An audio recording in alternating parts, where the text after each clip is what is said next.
सबरी भगवान राम की परम भक्त थी। वह सबर जाति की एक भोली भाली लड़की थी। सबर जाति के लोग देखने में बहुत कुरूप होते हैं, लेकिन सबरी इतनी कुरूप थी कि सबर जाति के लोग भी उसका तिरस्कार करते थे।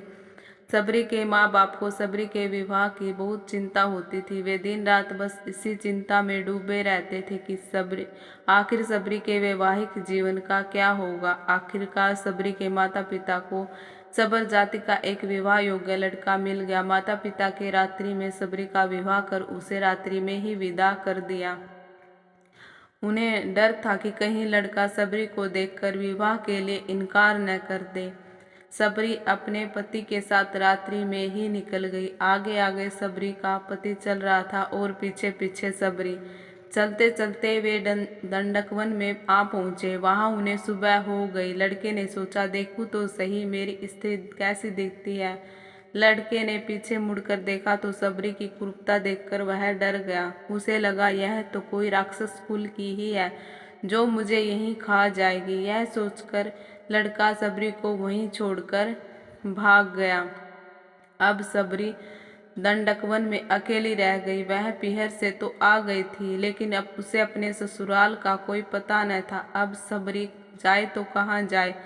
दंडकवन में रहने वाले ऋषि सबरी को अछूत मानकर उसका तिरस्कार करने लगे। उसी वन में मतंग नाम के एक ऋषि महात्मा रहते थे। मतंग ऋषि को सबरी को देखकर उस पर दया आ गई। उन्होंने सबरी पर कृपा कर उसे अपने आश्रम में रहने के लिए शरण दे दी। दूसरे ऋषि मुनियों ने जब यह सब देखा तो उन्होंने इस बात का बहुत विरोध किया कि उन्होंने एक कुरूप और अछूत जाति की लड़की को अपने आश्रम में शरण दे दी है। लेकिन मतंग ऋषि ने किसी की भी एक बात न सुनी। उन्होंने प्रेम से सबरी के सर पर हाथ रखा और कहा, बेटा तुम घबराओ नहीं। जैसे कोई पुत्री अपने माँ बाप के पास रहती, वैसे ही तुम मेरे पास रह जाओ। सबरी अब खुशी खुशी मतंग ऋषि के आश्रम में रहने लगी। सबरी को ऋषि मुनियों की सेवा करने में बड़ा आनंद आता था। सब ऋषि मुनि सबरी का तिरस्कार करते थे, इसलिए सबरी छिप छिप कर उनकी सेवा किया करती थी। रात में जब सो जाया करते थे तो सबरी रात में ऋषियों के स्नान के लिए पंपा सरोवर जाने वाले रास्ते को जाकर बुहार देती थी। जहाँ कंकड़ पत्थर पड़े होते थे उन्हें हटाकर वहाँ बालू बिछा देती थी। ऋषियों के लिए ईंधन ला कर रख देती थी। अगर कोई सबरी को देख लेता तो वह वहाँ से डर के मारे भाग जाती थी। उसे डर था कि कहीं मेरी छाया ऋषि मुनियों पर पड़ गई तो वह अशुद्ध हो जाएंगे। बस इसी प्रकार ऋषि मुनियों की सेवा में उसका समय बीतता गया। आखिर एक दिन वह समय भी आ पहुंचा जो सबके लिए अनिवार्य है। मतंग ऋषि का समय छूटने का समय आ गया था।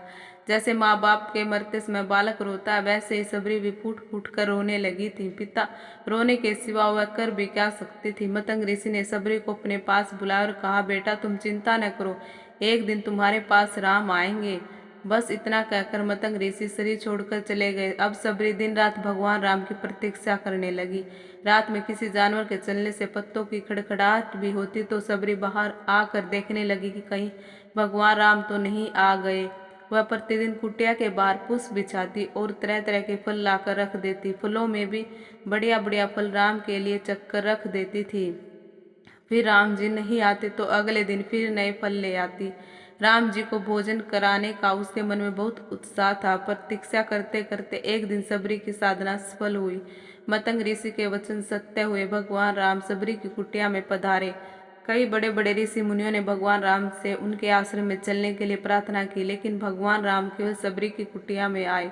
जैसे सबरी को भगवान राम से मिलने की तीव्र इच्छा थी, ठीक वैसे ही भगवान राम को भी सबरी से मिलने की तीव्र इच्छा थी। भगवान राम सबरी की कुटिया में पहुंचे। सबरी के आनंद की सीमा नहीं रही।